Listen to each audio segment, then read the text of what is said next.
Welcome back to A Moment in History. I'm Seth Udinsky.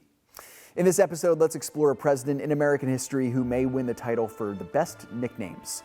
He would become the first sitting vice president to be elevated to president due to the death of his predecessor, but with many assuming he would never have to serve, he assumed the nickname his Accidency. He was the Tyler II in the famous witty Whig party of the 1840 ticket of Tippecanoe and Tyler II. Now, Tippecanoe referred to William Henry Harrison, who, after only 32 days in office, died, bringing in the 10th president of the United States, John Tyler.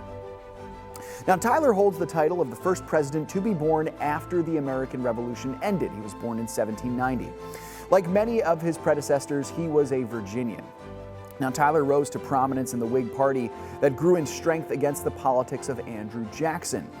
He was chosen to be the running mate for William Henry Harrison in the 1840 election, offering somewhat of an olive branch to some Southerners who were opposed to Jackson and his immediate successor, Martin Van Buren. Now, Tyler won the vice presidency with William Henry Harrison's victory, but few expected him to be the commander-in-chief, that is, until Harrison's untimely death only a month after his inauguration.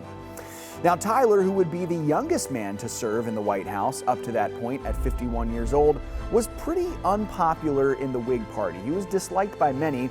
However, he did achieve some notable accomplishments.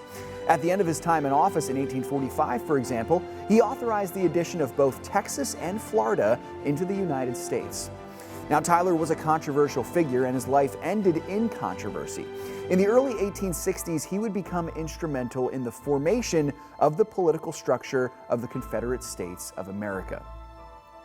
Now, he actually attempted to hold a treaty meeting of sorts with his northern counterparts, but he could not do so in 1861. He couldn't accomplish it, so not long after, he then joined the newly formed House of Representatives in the Confederacy, and he held that position until his death in 1862, 3 years before the Confederacy would be dissolved at the end of the Civil War.